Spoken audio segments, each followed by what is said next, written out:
Bate-papo de hoje recebe Clarice Schwartzman, a churrasqueira. Ela fez curadoria, pesquisa e participou intensamente desse livro, Os Gaúchos e o Churrasco, uma jornada ao redor do fogo. Junto com o jornalista Ricardo Bueno, com a fotógrafa Karen Mandelli, percorreram o Rio Grande do Sul atrás do que é a tradição nossa, da nossa melhor culinária, o churrasco. Passaram pela fronteira, campanha, região das Missões, litoral, serra, zona sul do estado, atrás da boa história dos churrascos que congrega a todos nós a cada final de semana ou a cada evento que os gaúchos se reúnem. Vamos falar sobre o livro e outros assuntos no bate-papo que está entrando no ar, aqui no BATV, mais uma vez, direto da Casa Bonita.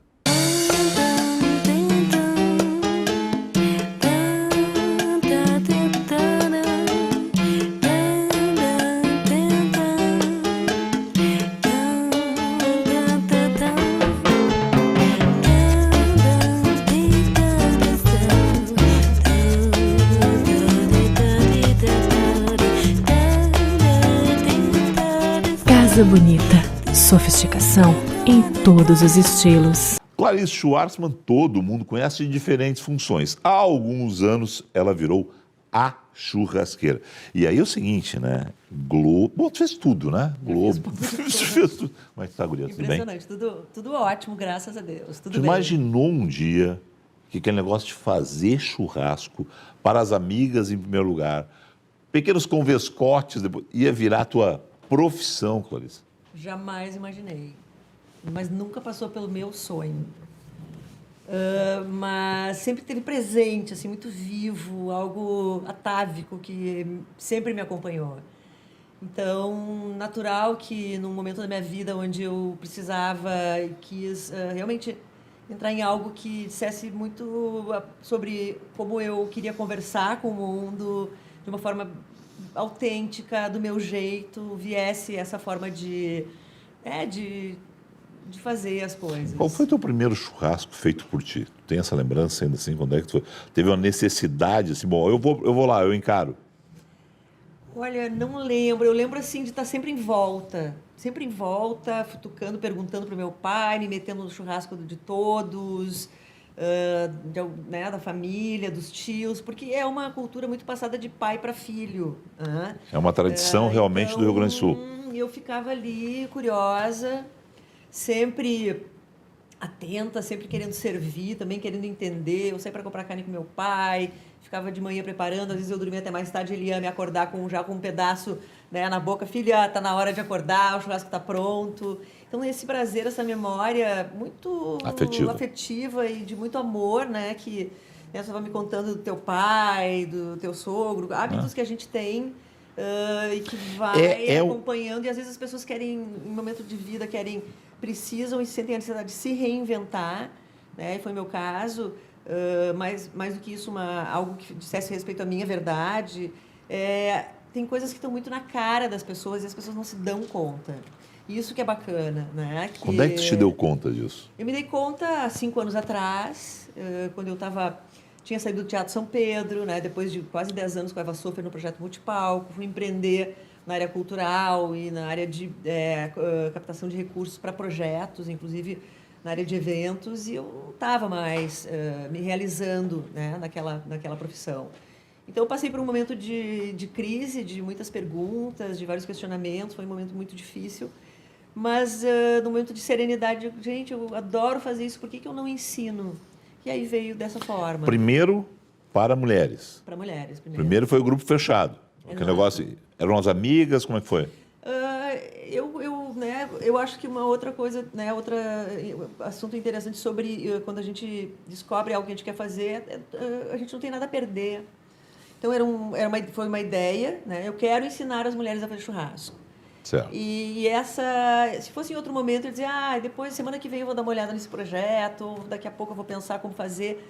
Mas naquele momento, ao ter a ideia, eu já botei no papel. Eu quero fazer assim, eu comecei a estudar. Uma coisa é você saber fazer, outra coisa é ensinar. Então, eu comecei a estudar, a pesquisar, entender. Porque até ali tu era empírica, assim, era o que tu aprendeu do teu pai, Exato. Tu não tinha estudado a coisa. Não.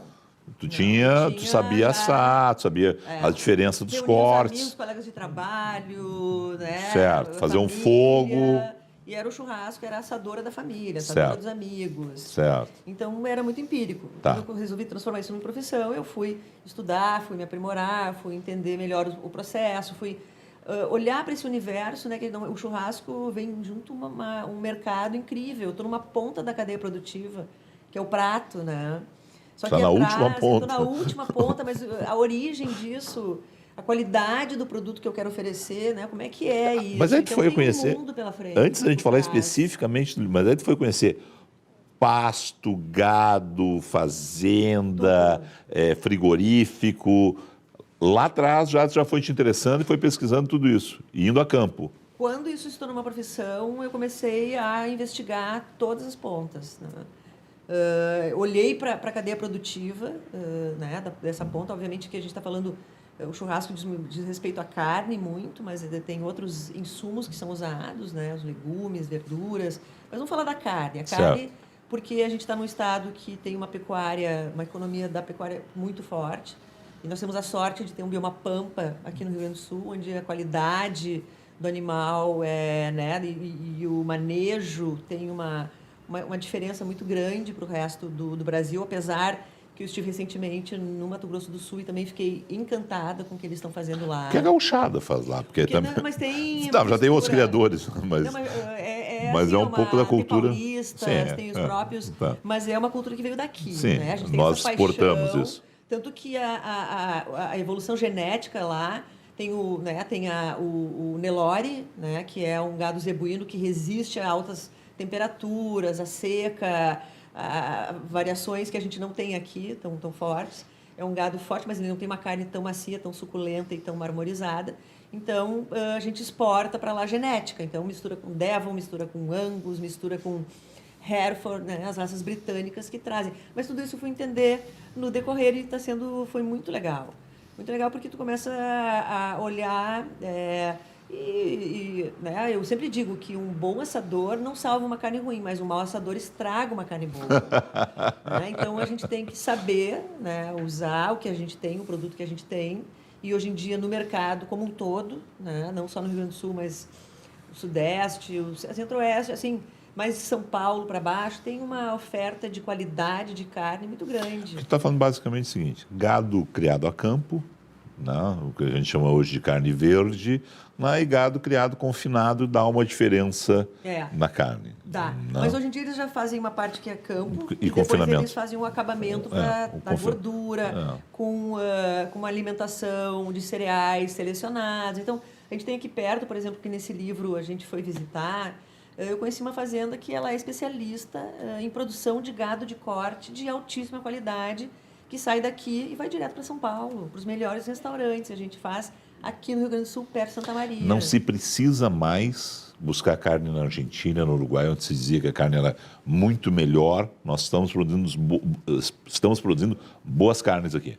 Assim, ó, o que acontece? E esse livro ele tem esse objetivo, né, da gente olhar o que a gente tem de uma forma se dando conta da riqueza, né, da qualidade das coisas que a gente tem.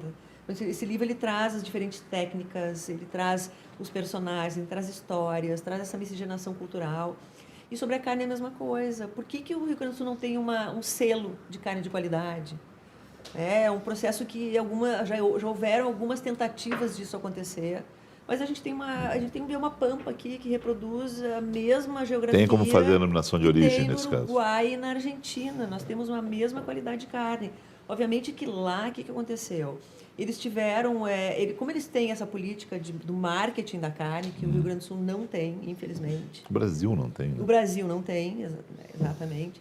Então, eles conseguiram criar um processo, um sistema muito mais, talvez, muito mais unido, muito mais... O Uruguai exporta para diversos países do mundo, e a Argentina também. E tu sabe que... aqui no Sul algo... E tu sabe que quando a gente leva a carne brasileira para fora, e eu já acompanhei churrascos feitos na Embaixada do Brasil, fora daqui, em eventos de grande porte de alimentação, é uma correria, assim, vai todo mundo, sabe? Todo mundo se atrai. E aí uma das explicações que nós, gaúchos, temos de dar é estamos próximos da Argentina e do Uruguai para as pessoas.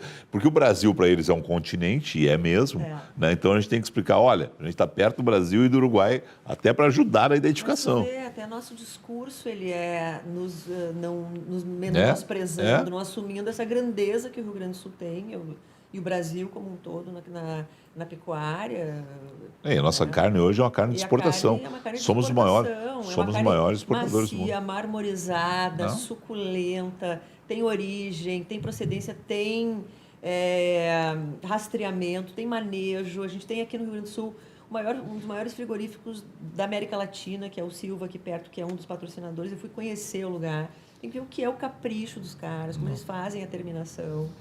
Então, e por que a gente não cuida? Então, esse livro, ele tem principalmente essa alma, né? A gente conseguiu passar nesse conteúdo algumas experiências, né, que existem no Rio Grande do Sul, mas principalmente as diferentes técnicas, que não existe certo e errado, existe... não? Não existe certo e errado. Então, afirmar que né, no Rio Grande do Sul, ou é no espeto churrasco, ou não é um churrasco gaúcho, eu quis quebrar essa, né, destruir completamente essa informação. Inclusive é o seguinte, para ser mais radical ainda, tem gente que diz o seguinte, que, olha, espeto de ferro ou espeto de alumínio, não, tem que ser espeto de pau. Aquela coisa assim, né? Tem que cavar lá no chão e fazer uma carne... raiz lá. Existe isso, né? Mas não tem nada, mas não é certo e errado. É diferente. Faz parte da nossa história, né? Mas ela não é a única forma de... Só cuida de vez em quando tá bom. Ela faz parte da nossa história e é muito forte. É uma coisa meio... É um mito, né, do gaúcho. É a foto mais emblemática, o gaúcho tomando um chimarrão, fazendo uma carne no espeto, no fogo de chão, com um espeto de pau.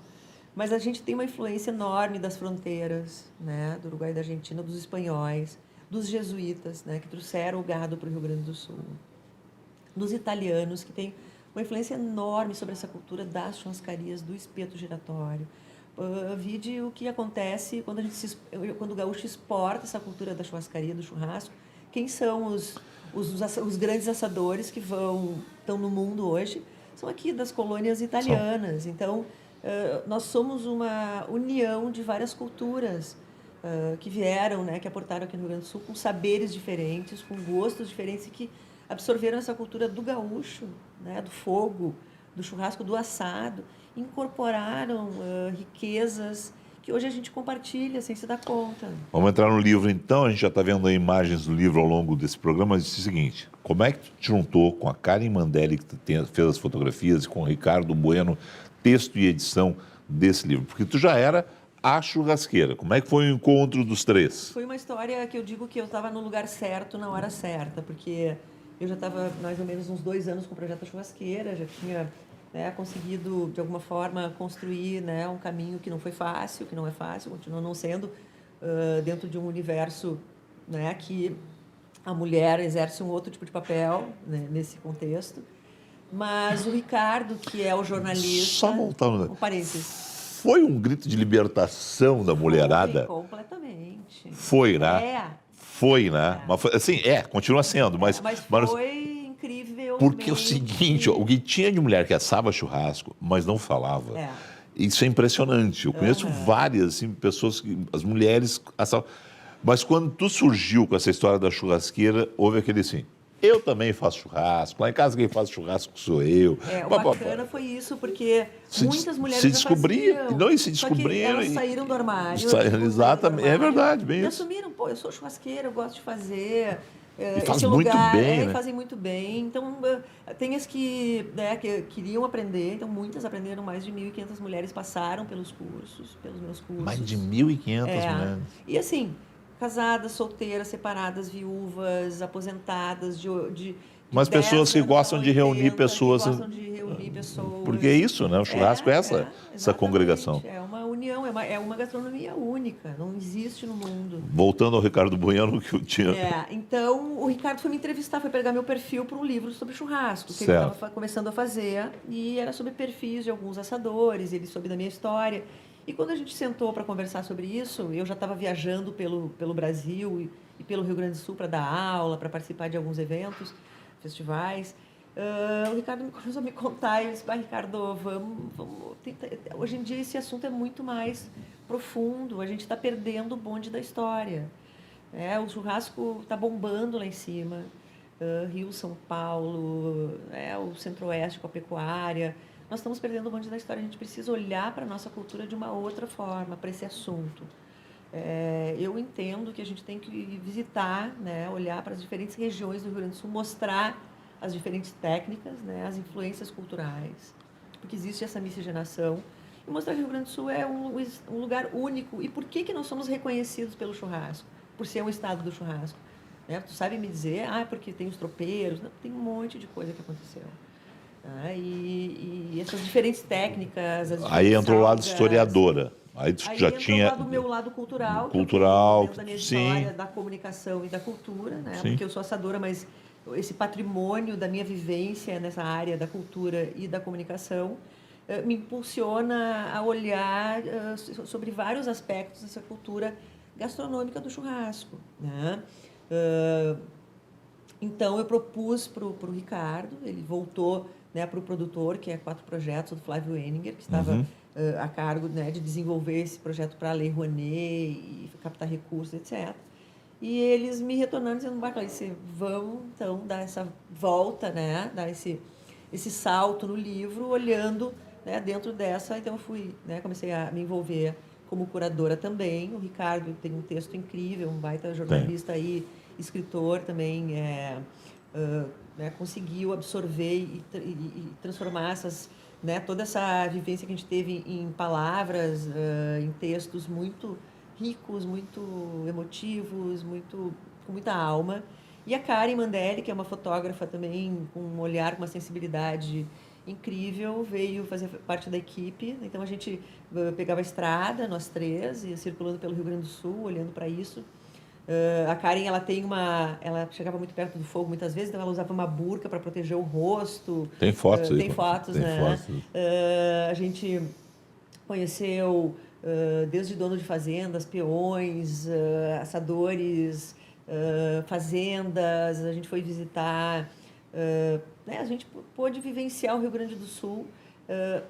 Eu vou dizer que a gente aqui conseguiu mostrar apenas um pouquinho do que é, né, do que tem de riqueza. Nós queremos fazer uma outra edição, avançando um pouquinho mais em insumos que são usados. Vem aí os gaúchos e o churrasco 2, então já... 3... É um mundo. Então, assim, tem um caminho sobre esse assunto que eu acho que começa, né? A gente começa a se olhar, a se cuidar, a proteger o que é nosso também, a valorizar, e isso é fundamental. A chegada do gado veio com os jesuítas, mas aí tem um churrasco indígena. Como é que foi essa pesquisa aí? Então, a gente chegou aí, é uma história meio né, que dentro dessa pesquisa a gente foi a São Miguel das Missões, certo. Porque lá, né, teve as missões jesuíticas, tudo começou, né, toda essa cultura da pecuária, né, começou por lá, né, quando o Brasil estava se formando ainda, essa fronteira, o Rio Grande do Sul não era nada nessa época, era até, né, não tinha nem envolvimento com o Tratado de Tordesilhas, tem toda uma história que houve uma formação, uma troca de território, inclusive com os espanhóis, entre portugueses e espanhóis, então o Rio Grande do Sul. E a gente foi para São Miguel das Missões. Eu fiz contato com o secretário de Turismo de São Miguel das Missões e disse, olha, nós estamos indo para aí, né, porque a gente quer fazer, né, um formato de churrasco que é muito típico, que é o churrasco da vala. Né? E nós fomos para lá, peguei a estrada, não é um lugar perto, chegamos lá, e o secretário estava viajando, delegou para um assador, o assador fez uma valinha desse tamanho, eu digo, gente, isso aqui não dá nem para fazer um gato, né? Imagina um churrasco. Aí o secretário disse, não, vamos resolver. Aí chamou uma retroescavadeira. Aí chegou a retroescavadeira, a gente num campo lá perto das missões jesuíticas. Das missões, lá daquele monumento Sim. histórico. E veio a retroescavadeira e fez né? Aí fez uma cova que eu acho que cabia um elefante ali, não dava nem para uma coisa, nem para outra. Vamos lá. Então, assim, são pequenas... É só para a gente se dar conta que mesmo os lugares que têm essa cultura forte, dessa gastronomia... Se perdeu isso. Se perdeu, não se dão conta. Então, a gente não pôde usar o capítulo das missões, para ter uma ideia. Ficou por dois esse. Ficou por 2. Vocês vão ter que voltar lá e fazer... Porque assim, a gente procurou buscar de uma forma mais... E a gente conseguiu mais genuína, mais autêntica. E lugares como as missões, que têm uma riqueza muito forte sobre a origem dessa gastronomia, a origem dessa gastronomia. A gente não conseguiu colher, né, as informações que a gente precisava então, o Rio Grande do Sul, novamente, precisa se cuidar do que é seu, precisa aprender que existem riquezas que o turista, né, e mesmo o não turista que quer conhecer o seu estado, ele precisa estar preparado para isso, enriquecer as experiências, porque é história, é memória afetiva, é riqueza. Clarissa, o churrasco das missões é diferente do churrasco da fronteira, é diferente do churrasco da serra, é diferente do churrasco da campanha, é diferente do churrasco de Porto Alegre, é diferente. Completamente diferente, é muito diferente. Não é simplesmente aquele negócio, tu pega um pedaço de carne, pega uma costela lá, salga a costela e toca no fogo. Tem diferença no ritual. Tem diferença, o ritual, os cortes, né? Por exemplo, você vai na serra, a gente tem muito a influência dos italianos, que a gente mostra aqui, né, no capítulo do Menarosto, que é uma forma de assar dos italianos que trouxeram para cá um jeito de assar que é do espeto giratório.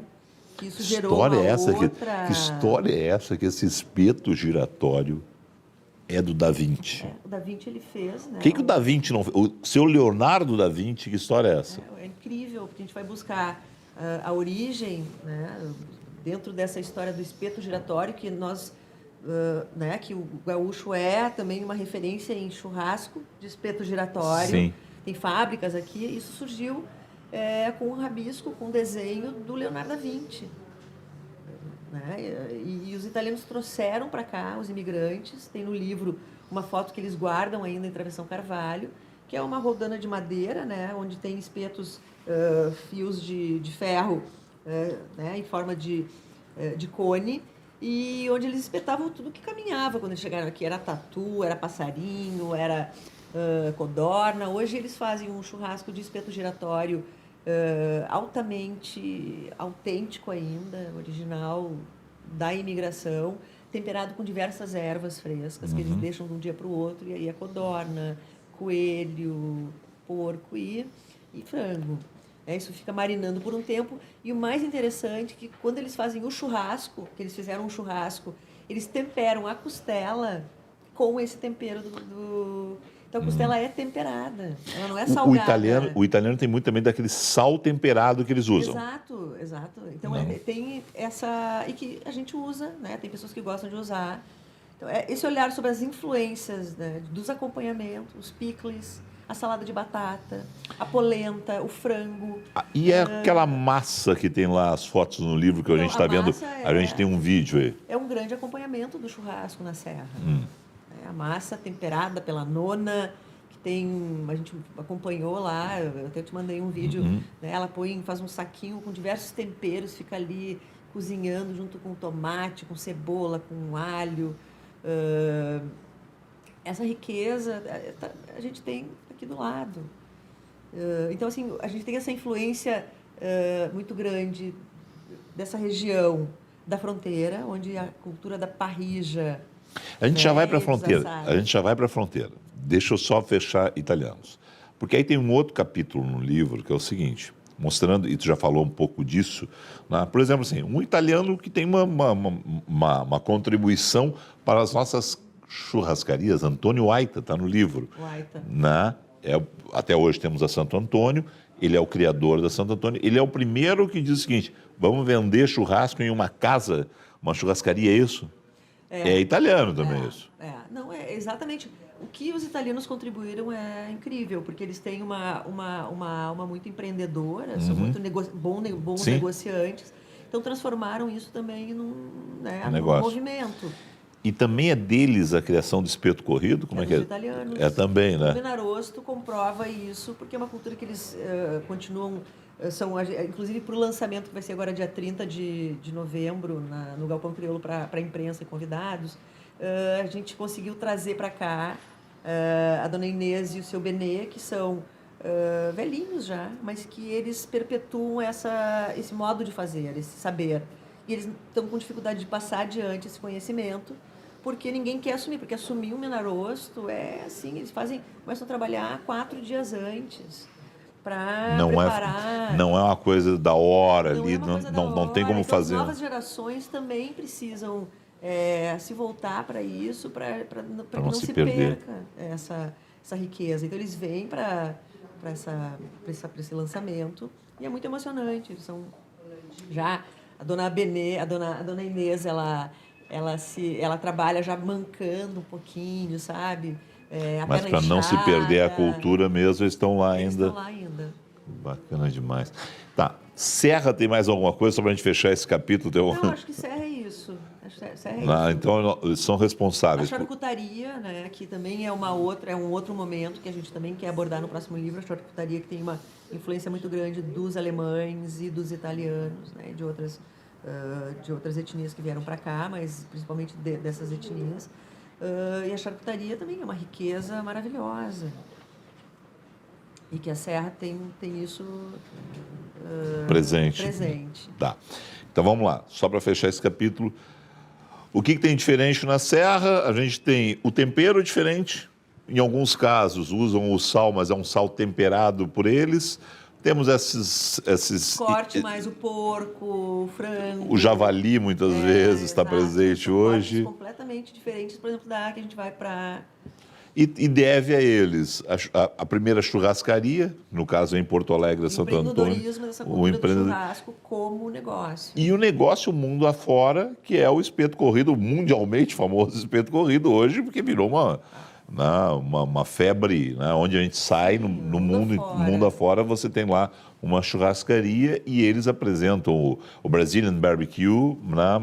Com uma característica diferente, que é essa característica da fartura, né, da situação de mais de um tipo de carne. Não é aquela coisa assim vou comer tal carne, não, tal corte, não. Exato. Né, eles já apresentam esse desenho. Um desenho maior.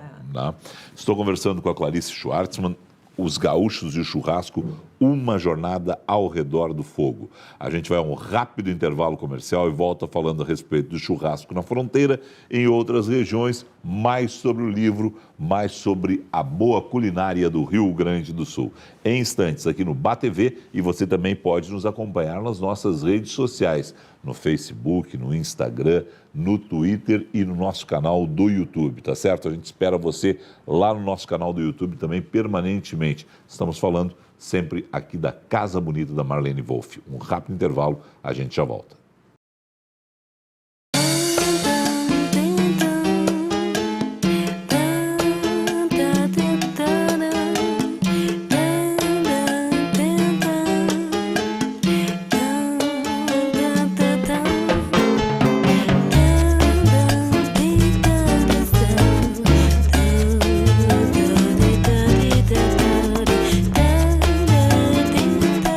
Casa Bonita.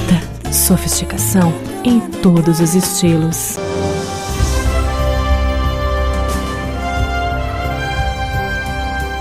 O programa RicardoOrlandini.net agora está aqui no BATV.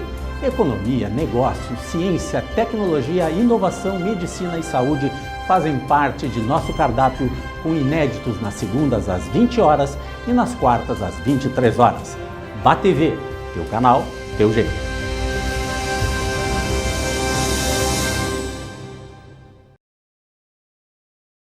Comigo no bate-papo, Clarice Schwartzman, que junto com Ricardo Bueno, textos e edição, e a Karen Mandelli, é autora do livro Os Gaúchos e o Churrasco, uma jornada ao redor do fogo, lançado nesta sexta-feira aqui em Porto Alegre, e que agora, como é que as pessoas fazem para adquirir o livro? Como é que faz para pegar? Porque tem Lei Rouanet, tem toda uma história aí. Então, esse livro ele tem, pela Lei Rouanet, início, meio e fim, né? Nós conseguimos nós não captamos todo o valor necessário para imprimir muitos volumes. Então, ele tem uma venda, né, a partir dessa edição pela Lei Rouanet, no Galpão Crioulo mesmo, e Certo. a gente vai lançar no dia 5 de... Galpão Crioulo, no Parque da Harmonia, Parque da Harmonia. onde foi lançado na sexta-feira o livro. Exatamente, a gente Tá. fez o lançamento e tem uma exposição lá. A gente está levando uma parte dessa exposição também para o Churras, que vai acontecer agora, dia 8 de dezembro, em Gramado. Explique o que é o churras, porque tu foi convidada para ser a churrasqueira, mas tu te envolve, não adianta, né? Eu fui convidada para ser embaixadora. Eles nunca me deixam na sala. então Ah, tu é embaixadora. É. Tá, muito chique, embaixadora. Então ela não é embaixatriz, é embaixadora. Embaixadora, me diz. Embaixatriz, embaixadora. Tá, então me diga o seguinte, cara embaixadora, o que é o churras? Porque as pessoas não têm ideia do que acontece em Gramado. O Churras, ele é o maior evento de churrasco hoje no Rio Grande do Sul, com essa pegada do entretenimento, né, como um todo. Né? Então as pessoas elas compram ingresso e elas têm direito a passar um dia lá comendo e bebendo à vontade. Onde elas têm acesso Se vai a beber, não dirija, então já Não se prepara. dirija, tem transporte. Se prepare, porque tem toda uma infraestrutura bem legal. Totalmente, né, isso resolvido, tem transporte para levar, para buscar, sem problema nenhum. Mas quem participar tem acesso a diferentes tipos de cortes, de carnes, de técnicas, de acompanhamentos, de entretenimento, como shows, como a gente vai lançar o livro lá, tem shows, tem uma área kids incrível, e porque essa edição do Churras vai ser no Olivas de Gramado, que é um espaço novo que o Pedro Bertolucci está abrindo, que se chama Olivas de Gramado, porque ele está Ali ele está plantando oliveiras. Oliveiras, e é um lugar belíssimo, a gente está de frente para um canyon, ali daquela região mais próxima, né, de Gramado, onde a vista de lá é única. Por Gramado, ali tu não tem uma vista tão bonita quanto a partir ali do Olivas de Gramado. Então, é um espaço onde as pessoas vão estar de uma forma muito dentro da natureza, numa vista incrível, com muita fumaça, muito churrasco, muita bebida. Tá, mas é o seguinte, eu chego lá, eu vou ter fogo de chão, vou ter churrasco de vala, eu vou ter parrilla, eu vou ter as diferentes maneiras, eu tenho uma ideia do que está no livro, por exemplo? Sim, não, ali tem diferentes técnicas. Lá ainda vai ter defumação, pit de defumação, que é uma técnica que é usada muito nos Estados Unidos, né? O assador, que é um assador de Caxias, que já ganhou um prêmio nacional sobre isso, que é o Bueno também, o Rodrigo Bueno. O Rodrigo Bueno. Conhece. Então ele vai fazer o brisket no pit de defumação, com, por exemplo, um feijão texano. Então traz também técnicas diferentes de churrasco. Ele ganhou o BBQ, né? Não é não, o Fernando, não, desculpa. Não é o Shima. Desculpa, o Shima que eu estou confundindo. O Fernando Shima ganhou o BBQ Brasil. Que ele tem um evento também em Gramado. Porque esses eventos de churrasco, né, quando eu participava, eu sou a única participante hoje da Churrascada, que é o primeiro festival no Brasil, e é o maior mesmo que tem no Brasil, que é de São Paulo. Eu voltava para cá, né, e a gente, como o churrasco já está tão parte do nosso dia a dia, que o churrasco como entretenimento, como um grande festival, não acontecia. A gente não percebia. Não percebia. Então, o Churras foi o primeiro que trouxe esse modelo de evento. Só que a gente tem uma particularidade aqui no Rio Grande do Sul. A gente tem também grandes assadores, a gente tem parceiros, né, que são as associações de carne, como a Associação Brasileira de Angus, a gente tem também parceiros locais. Isso é muito legal, porque Gramado e Canela tem grandes restaurantes, tem, por exemplo, Galas, que é um ponto de referência quando o pessoal quer ir lá comprar carne, charcutaria, né, as linguiças tradicionais de lá. Eles vão estar com uma estação como o Armazém 845, como o Malbec. Então, vários empreendedores locais se mobilizaram também para estar fazendo... Qual a expectativa de público no evento? Ao redor de 2.000 pessoas. 2.000 pessoas. Comendo e bebendo e dançando e aprendendo as técnicas. Vão ter palestras, vão ter cursos. É bem bacana, bem diferenciado. E a gente vai lançar o livro lá também. Legal. Me diz o seguinte, bom, aí o livro está no Galpão Crioulo aqui no Parque da Harmonia, o livro vai estar lá. livrarias. Então, a gente está... Venda por internet, como é que é? Então, a gente está terminando essa edição, né, que foi feita pelo Ministério da Cultura, com o patrocínio do Banrisul, da Tramontina, do Frigorífico Silva. Não vai esquecer ninguém. Da Ambev e Polar, da Supra. Supra, né? O Ministério da Cultura, o governo, pessoal da 4 Projetos, todo mundo não esquece ninguém. Patrocinador é importante. É super importante, né, que conseguiram tornar isso realidade também, Claro. viabilizando através da Lei Rouanet, que está sendo tão atacada, mas é fundamental para projetos como esse, né, e tantos outros que a cultura no nosso país é tão... E aqui nesse caso é preservação da nossa memória mesmo. Preservação da nossa memória. Então, depois que terminar essa edição, né, essa primeira impressão e única impressão pela Lei Rouanet, nós adquirimos os direitos, né, de impressão do livro. Certo. Então, nós vamos fazer uma impressão aí sim para distribuir em livrarias, para distribuir em casas de carne, em boutiques de carne por todo o Brasil. Mas é o seguinte, mas não é aquele... Deixa eu terminar. Pelo site www.almadapalavra.com.br já podem ser feitas encomendas, reservas porque a gente tem uma loja virtual ali para essa próxima edição já. O livro é lindo, mas não é aquele livro para deixar ele em cima da mesa, tá, gente? É o seguinte, é para você... E também não é um livro que tenha receitas. Você não vai aprender a fazer churrasco, mas o que você vai aprender é a história do churrasco e as diferentes maneiras que cada região do Rio Grande do Sul faz o seu churrasco. Exatamente. Não, vocês foram fazer história do churrasco. Olhar para a cultura mesmo. Não? Qual é o churrasco, assim, das técnicas que tu olhou? Primeiro lugar, qual é o que os gaúchos mais aderiram? Assim, qual é o mais presente? Tem alguma característica, assim, de uma região específica? Cada região tem um jeito, assim, eu diria nós em Porto Alegre fazemos o quê? Mais parecido com o quê? Que de uns tempos para cá, e tu sabe disso, a parrilla tomou conta. Tá, sou então, presente, os espaços de churrasco continuam sendo a churrasqueira tradicional. Tá. Aquela de espeto com 3 alturas, onde tu pode fazer uma técnica que é da churrasqueira, que tu pode tanto assar quanto grelhar. Certo. A parrilla ela te dá a oportunidade só de grelhar. Então, são cortes menores que hoje o mercado já oferece, diferente da nossa época, que eram grandes pedaços de vazio. A gente não tinha porções. Hoje o mercado de cortes e de padronização evoluiu bastante. Então, quem compra... tu vai mesmo no supermercado ou numa casa de carnes, tu encontra um pedaço de entrecô,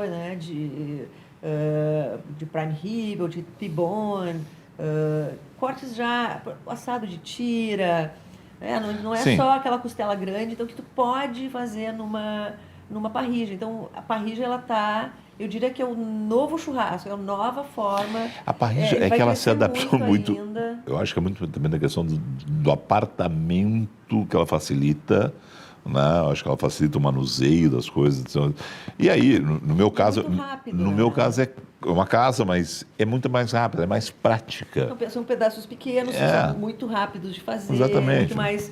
Então, tu consegue interagir mais com teus convidados. Tá tomando conta, então, hoje. Tá tomando conta. A parrilla é uma tendência que antigamente se dizia, né? O gaúcho, se não é no espeto, não é churrasco gaúcho. Certo. Então, a gente foi comprovar que toda a região da fronteira do Rio Grande do Sul com o Uruguai e Argentina é só a parrilla. Eles espeto é muito raro, né? Por sinal, a foto...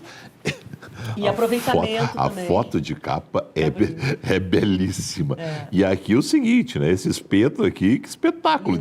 Isso aqui é lá nos aparatos da Serra, que a gente foi lá no Parador Casa da Montanha, com um assador muito bacana, que é o Marcelo Sartori, e ele fez um churrasco que ele faz tradicionalmente todos os finais de semana. Então, eu fui buscar também personagens que eu já conhecia, que eu admirava, e que estão distribuídos aí pelo Rio Grande do Sul. A gente já falou um pouco de acompanhamento. A maionese, a salada de batata, é o acompanhamento número 1 ainda, né? Existem outros que estão tomando conta. Está mudando o acompanhamento? Olha, eu acho que a gente tem a salada de maionese, que é uma tradição muito da cultura alemã. Que incorporou isso. Nós não tínhamos antes a salada de batata, né? Exatamente. Salada de batata, a mandioca, a batata doce mesmo. A batata, a abóbora cabotiá, São acompanhamentos que a gente tinha, mas a salada de batata não. É uma influência muito da cultura alemã. E eu acredito, sim, que é um acompanhamento que é tradicional no churrasco. Hoje ainda é o mais vindo, usado. Tá. Está vindo muito ainda, né? Que está vindo, que já está crescendo bastante. São os legumes, eu sempre, né, que eu dou na aula, grelha. Na grelha, mesmo no espeto. Eu mesmo, com uma churrasqueira tradicional na minha casa, que eu tenho uma churrasqueira na sala, eu uso grelhas, várias grelhas, diferentes alturas, para botar, né? Às vezes eu ponho cebola, tomate, pimentão, abóbora, berinjela, ervilha torta, aí é que tá. Sempre que eu dou aula, e as minhas alunas, o que a gente faz? Eu digo, inventem, tirem tudo que vocês imaginam do forno e do fogão e levem para a churrasqueira. Você falou na cabuchá, o argentino, por exemplo, a calabaça, né? O acompanhamento é o acompanhamento talvez mais, não sei se tradicional deles, mas está sempre presente. Se você vai numa casa argentina, está sendo recepcionado em uma casa argentina, está ali. Na carne, mas tem uma calabaça, né? Quer dizer, está ali. Exato, e a fronteira trouxe isso, né? Nossa fronteira aqui no Brasil, no Rio Grande do Sul. Então, eu acho que o que eu tenho observado? Que a cultura da churrasqueira ela vai se transformar na cultura da parrilla. Isso vai ter uma migração muito forte. A tendência é a parrilla. É mais fácil de fazer, é mais rápido também, porque os cortes, o que acontece? A cultura dos açougues também está mudando. Mesmo os açougues, eles já estão porcionando mais os cortes. Sim. Tem toda uma transformação de mercado. O consumidor, ele já sabe, né, alguns cortes que ele quer, ele já sabe... Ele quer com essa origem, com essa qualidade, ele quer com mais marmoreio. Está havendo uma transformação enorme sobre isso. O consumidor ele já sabe... Nós estamos ficando mais exigentes, aprendendo mais. Exato. Com isso. Para você ter uma ideia, né, Felipe, ter uma ideia, a produção de carne de qualidade no Brasil e de commodity, que é para o dia a dia, né, ela de qualidade corresponde a 1,5%, 2%.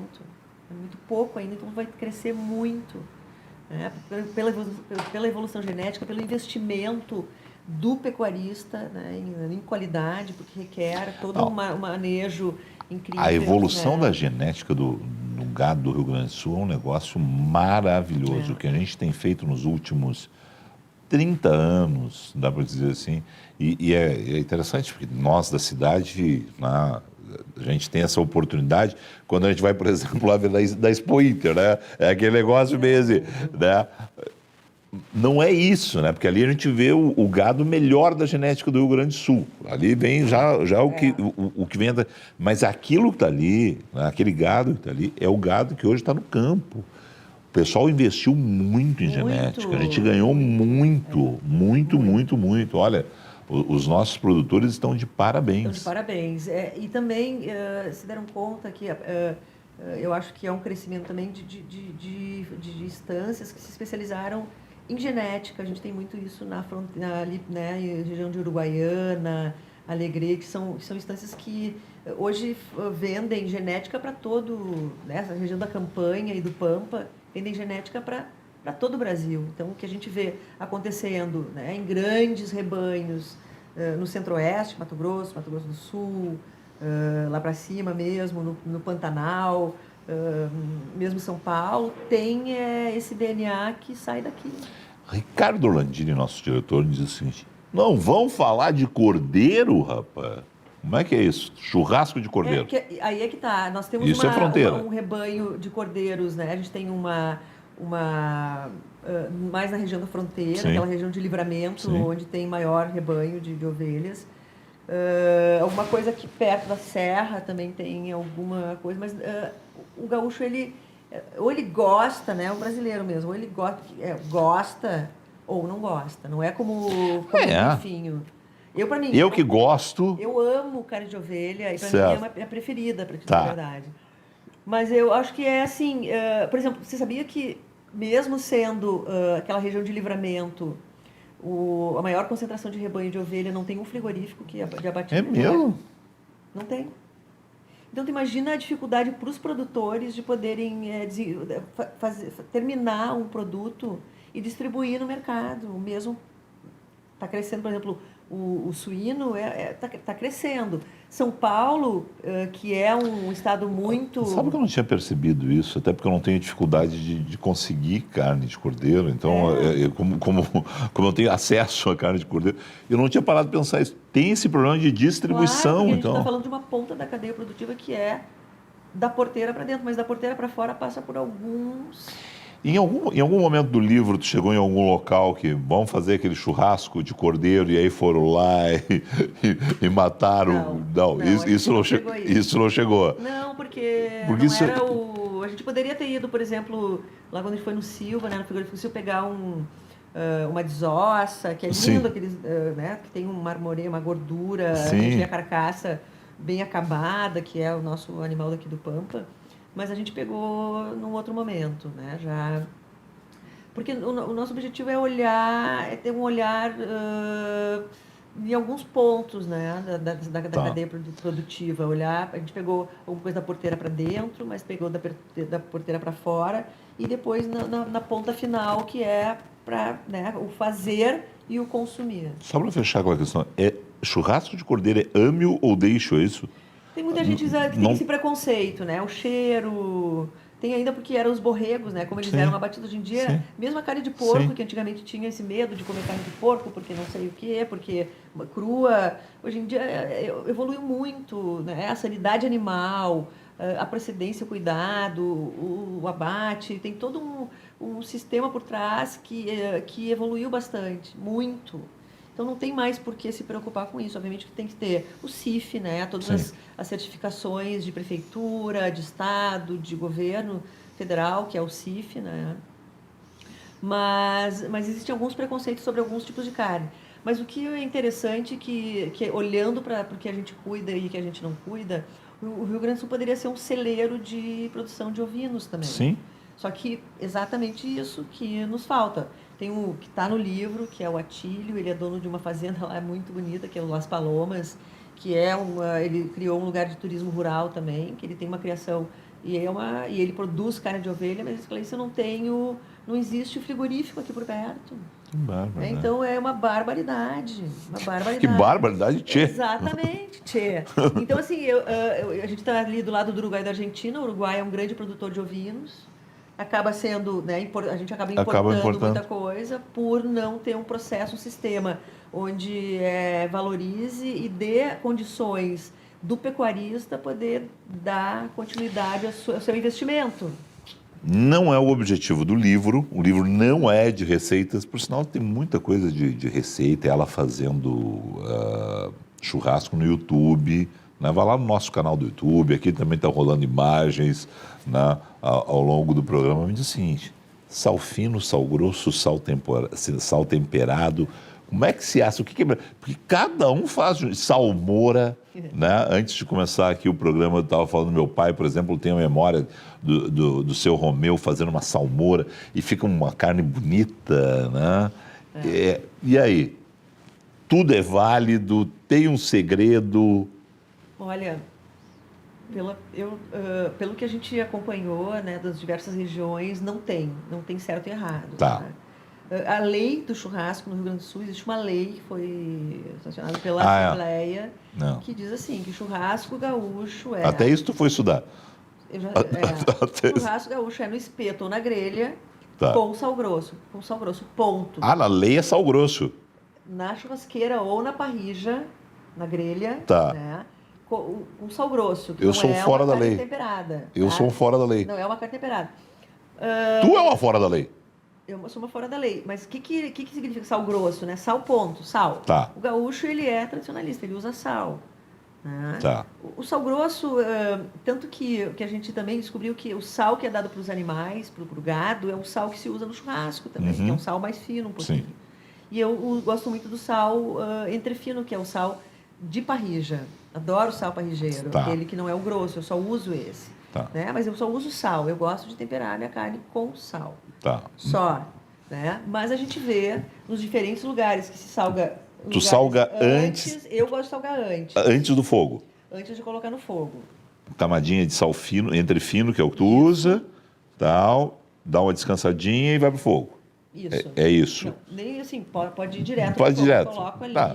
Sim, mas É. bota ali E vai pro pro fogo. fogo. Tá. Tem gente que salga depois. Tem gente que assa, argentinos, uruguaios, em alguns casos eles assam, E depois tiram, colocam. Não existe certo e errado. Né? Tá. Tanto que a gente vai para a fronteira, tem a salmoura, eles ainda usam uma garrafinha com água Isso. e sal para poder salgar a carne. Né? A gente vai para, como eu te falei,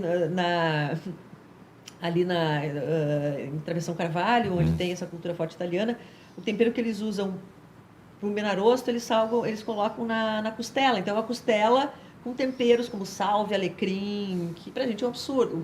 Mas eles pegaram a cultura do gaúcho, da costela, e incorporaram um sabor para eles familiar, que tem uma memória afetiva. E a gente vai já para a serra, é outro, né? Eles usam sal grosso. Então, assim, não existe certo e errado. Né? Existe o resultado. Eu sempre digo que tu pode fazer perto do fogo, com labareda, com brasa, mas o que muda? Qual é o ponto que vai dizer assim, tá bom ou não? E quem vai comer. Certo. A tua É o esposa prazer. gosta muito É o prazer. torrada, é o prazer. Eu acredito assim que existe um ponto, né? O churrasco, para ele ficar bom, ele precisa ter uma reação de Maillard, que a gente chama. Que reação é de isso? Maillard é um químico que ele estudou a reação da crosta, né? Desse dourado que se cria. Quando tu faz, por exemplo, que é o sabor umami, né? Que é o quinto sabor, tem o doce, o salgado, o amargo e o azedo. Tá. E um japonês descobriu o quinto sabor, o umami, que é um sabor perfeito, que é do leite materno, do bifinho da avó, do feijãozinho da mãe, aquilo que a gente come, do churrasco perfeito, que dá aquele prazer absoluto, absurdo. Em tese, é aquela crosta. A crosta perfeita. Então eu sempre digo, em busca da crosta perfeita. Tá. E aí o seguinte, vermelhinho. Tem que ter uma vermelhidão, tem que ter uma suculência. O rugoso, né? O rugoso. Que chamam os uruguaios. Tá, o rugoso. Sanguinho, sem sanguinho, como é que é? É que o sangue, ele é a suculência. na Pois verdade, é, mais eu umidade. gosto do corte, aquele sanguinho. É que não é o sanguinho, na verdade, ele é líquido, ele não é ele é uma suculência da carne. Sim. E ela tem um ponto para isso. Tá. Se ela passa demais, ela perde a suculência. Certo. Se ela é de menos, ela fica crua. No Rio Grande do Sul, o gosto do gaúcho não é tão cru. Né? Lá para cima, São Paulo, eles gostam muito bugindo, como a gente chama. Né? Então, Tem algumas aqui a gente pessoas que me gosta- assustam Eu chamo quando- de ponto-chefe, que é aquele ponto onde tem o dourado absoluto por fora, mas por Certo. dentro ele guarda esse vermelhinho com a suculência. Aí né? pra Que mim é o perfeito. Pra mim é o perfeito. Exatamente. Pra Então mim. isso tem um olhar, né? Tem um tempo para isso. Tá. O mais difícil do churrasco é o fogo. É o que a gente tem que estar mais atento, assim. Depois, claro, tem que estar atento à carne e tal, mas O fogo... tudo porque- começa pelo fogo mesmo. As pessoas, tem gente que dá pouca importância para... Depois que a gente escolhe a carne, que tem que ser uma carne boa, né? Tem que ser uma carne de qualidade, o fogo, o que acontece? As pessoas, elas não têm paciência. E o fogo, o assador, a assadora, o segredo de ser um bom assador ou assadora é a paciência. Porque a gente não está lidando com o fogo, né? Como no forno do fogão, que tu liga um botão, né? E que vai permanecer o tempo inteiro no mesmo nível de calor, e tu esquece. Tu pode deixar ali uma panela de pressão por 2 horas se tu quiser, ou fazer um molho lá, que pode ficar cozinhando. Tem gente que cozinha até 48 horas, 72 horas, mas tem um foguinho baixo ali que é constante. No churrasco, que é esse fogo primitivo, a gente tem que interagir o tempo inteiro com esse fogo. Senão ele vai baixar. A combustão, ela acontece assim, né? Sim. Ela sobe, ela demora um tempo para subir, ela se mantém e depois ela cai. Então, o segredo do churrasco é manter essa combustão sempre constante, né? No calor perfeito. Tá. Então, a interação da assadora... Qual é a da temperatura do assadora calor perfeito? é quando a Essa? gente põe a mão perto do fogo e conta até 5. 1, Tá. 2, 3, 4, 5 e aguenta. Tá, Se botar a mão e botar 1 e queimou, vai queimar a carne também. tá. Então, se tu deixar até Teste, 20... teste então. Chega lá na tua churrasqueira, lá, 1, 2, 3, 4, 5. Opa, tá queimando, tira a mão. Tá perfeito. 1, 2, opa, tirou, 1, 2. Tem que cuidar muito, porque pode queimar a carne. Então, Tá. então é um fogo. Mas essa interação com o fogo, esse fogo constante, como é que a gente faz ele acontecer? Colocando combustível ali. Ou seja, Certo. colocando uma outra pedra de carvão durante o churrasco. Essa é a minha outra pergunta. Carvão ou lenha? Então, se tu tem mais tempo, né, pode usar a lenha. Ela demora um pouco para se tornar brasa, né? Certo. Porque o ideal que eu vejo para um churrasco ficar bom, obviamente porque a gente não tem acesso a lenha boa. Tá. Antigamente tinha, hoje Sim. em dia é proibido cortar. O que a gente tem? A gente tem a cássia, né? A cássia negra, eu acho, a cássia rosa, e o eucalipto. Que não são lenhas que defumam, que deixam um sabor na carne. Ao contrário, elas deixam mais a fumaça, mas isso... Né? Se a gente tiver, e hoje já tem no mercado, lenhas feitas especialmente para defumação, que são as frutíferas. Macieira, jabuticabeira, laranjeira, mas que são de poda, então elas podem ser usadas. E tem já empresas que cuidam disso. Então é importante assim, a gente cuidar da lenha, para não ser uma lenha que só vai dar um cheiro, um sabor de fumaça, só sem dar aquele paladar mais rico que a lenha pode dar. Bom, como tem lá em Pelotas, né, que a gente vê eles fazendo na trempe com a labareda embaixo. Então, esse mito de que não pode ter labareda também, em alguns casos. Eu gosto muito de usar carvão, tá? Com algumas toques de lenha de defumação, mas o carvão ele já está num processo de combustão mais acelerado, ele já houve uma combustão, então ele traz a brasa mais rápido e eu consigo manter essa brasa, que é esse calor, né, por um tempo e só alimentando com algumas pedras para poder que esse calor não baixe e se mantenha constante, que esse é o segredo. Mas paciência realmente é algo que todo assadora deve ter. Não vá fazer churrasco com pressa. Não, esse jamais. É um conselho, então, certo que a gente pode ter. Um chimarrão, uma caipirinha. Os Gaúchos e o Churrasco, uma jornada ao redor do fogo, a curadoria, pesquisa, idealização da Clarice, textos e edição do Ricardo Bueno, fotos da Karim Mandelli, à disposição no Galpão Crioulo aqui em Porto Alegre, no Parque da Harmonia. Quem vai a Gramado, 8 de dezembro, tem o Churras em Gramado, também pode adquirir lá, ou já pode fazer encomenda pelo site www.almadapalavra.com.br. Clarice, obrigado. Obrigada, Felipe. Adorei te rever. Não, bom sempre. Bom sempre. A gente tem que fazer o seguinte, um dia, todo mundo já fez isso, já alugou ela, tá? Então um dia eu vou alugar ela vai fazer isso. Oba! No churrasco. Porque eu só entrevisto ela longe de churrasqueira. Prazer. Boa te ver. Prazer mesmo. Beijo. Clarice Schwartzman esteve no nosso bate-papo desta semana. Obrigado a você pela sua audiência. Siga aqui no BATV e também nos acompanhe nas nossas redes sociais, nosso Facebook, Instagram, no nosso Twitter e, é claro, no nosso canal do YouTube, onde esse programa está disponível. Obrigado mais uma vez a Marlene Wolff, da Casa Bonita, por nos recepcionar. Até a próxima semana. Tchau.